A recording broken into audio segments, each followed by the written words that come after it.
Histórias sobre seres de outros planetas sempre estiveram na imaginação das pessoas.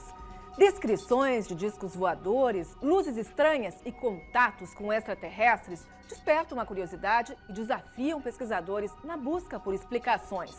O Teledomingo teve acesso a documentos secretos da Força Aérea Brasileira guardados no Arquivo Nacional que reúnem relatos registrados e investigados pelos militares há mais de 60 anos. São casos de experiências impressionantes que envolvem a visão de objetos voadores e acontecimentos inexplicáveis, muitos deles aqui no estado. 18 de março de 1967, um C-47 da Força Aérea Brasileira deixa Florianópolis rumo à base aérea de Canoas com 2 pilotos e 18 passageiros militares e civis. 10 minutos após a decolagem, um dos pilotos, capitão Jekyll, percebe uma luz intensa do lado direito da aeronave. A luz acompanha o avião mudando rapidamente de posição. O capitão Jekyll transmite a localização ao Centro de Controle Aéreo de Porto Alegre e pergunta se há outra aeronave naquela região.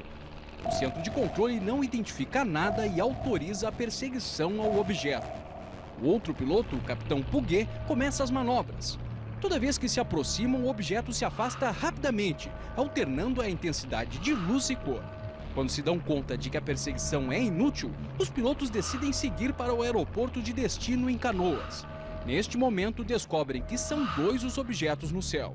Os passageiros também testemunham o fenômeno.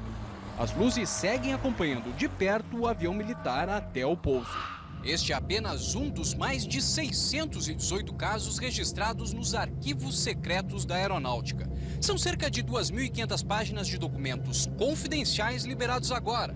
Eles revelam que a Força Aérea Brasileira não só reconhece a existência de objetos voadores não identificados, como vem registrando e investigando os casos desde a década de 50. Nos arquivos, há provas de que a FAB manteve um sistema de investigação entre os anos de 1969 e 1972. Os papéis dão detalhes de como funcionava o Ciane, que apurou pelo menos 70 casos de OVNIs. Vamos dizer que seja uma herança da Guerra Fria. Tá? Na época da Guerra Fria, soviéticos e americanos, eles... uma espionagem terrível. E a tentativa era sempre um amedrontar o outro com armas sigilosas, armas secretas. Então, qualquer coisa que aparecia no céu, qualquer fenômeno meteorológico, a interpretação era um avião secreto soviético, um avião secreto americano. E ambas as partes não só cobertavam tudo, como faziam questão também de lançar mais lenha na fogueira para criar mais problemas um para o outro. Este homem já ocupou os mais altos postos da aeronáutica brasileira.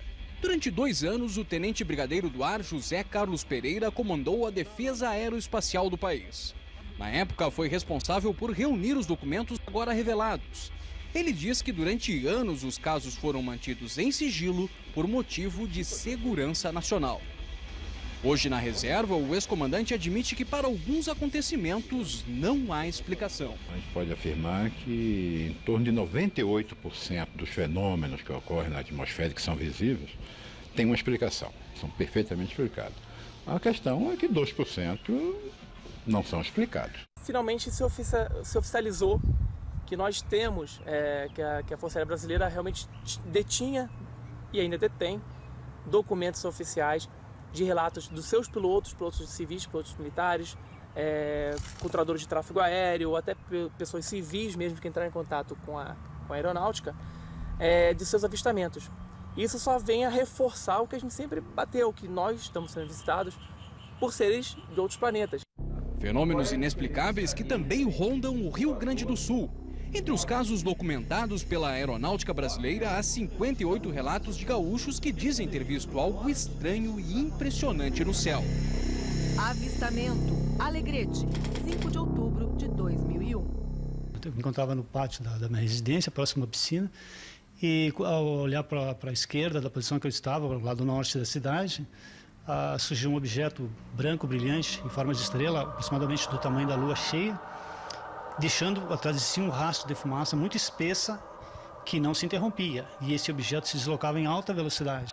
A primeira gravação foi feita totalmente por acaso. A partir daí, João se dedicou a conseguir novas imagens no céu, até que 4 dias depois deu sorte. E dessa vez tratava-se de um objeto branco, brilhante em forma de estrela, um pouco menor que o primeiro, e sendo que esse segundo objeto não deixava rastro de fumaça. Ele se deslocava lentamente, emitindo aquela luminosidade, o tempo todo com a mesma intensidade, se deslocando lentamente do sul para o norte. Explosão de objeto aéreo não identificado. Vicente Dutra, 4 de fevereiro de 1970.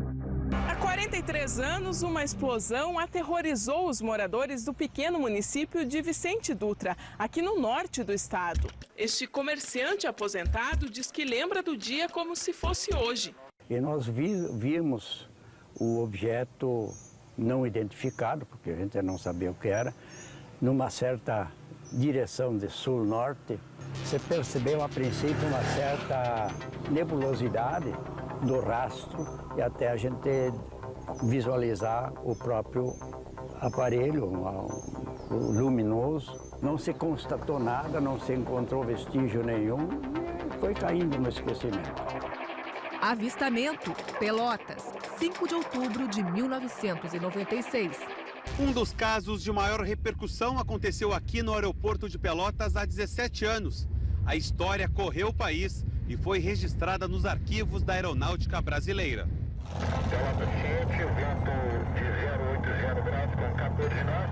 Aquele domingo de outubro não vai sair da memória do aposentado Gilberto dos Santos, que trabalhava como fiscal de pista do aeroporto quando algo no céu chamou a atenção dele e de um piloto que sobrevoava a Lagoa dos Patos. E a gente não tinha noção do que poderia ser. A gente tinha noção do tamanho da sombra que a gente via, né? Vou te dizer assim, era muito grande. E ficou aproximadamente ali uns 3 minutos, eu acredito. E logo em seguida desapareceu, como um toque de mágica, sumiu. Tinha a forma de uma pirâmide. E com certeza um helicóptero ou uma aeronave, por maior que seja, ela não mostraria uma sombra daquele tamanho. A história do Gilberto não é a única em Pelotas. Casos semelhantes foram relatados por outros moradores. Tanto que a cidade tem até um grupo de estudos ufológicos, empenhado em registrar a aparição de OVNIs. Se a própria Força Aérea Brasileira diz que existe OVNIs e que não consegue acompanhar e larga documentos para os ufólogos poderem fazer um estudo, nós não temos como negar que o fenômeno existe, ele é real. Os relatos surpreendem. Para quem viu, fica a certeza. Para quem apenas ouve as histórias, resta a dúvida. Mas a liberação de documentos oficiais pode ser um passo importante para que um dia, quem sabe, as perguntas possam ter uma resposta definitiva.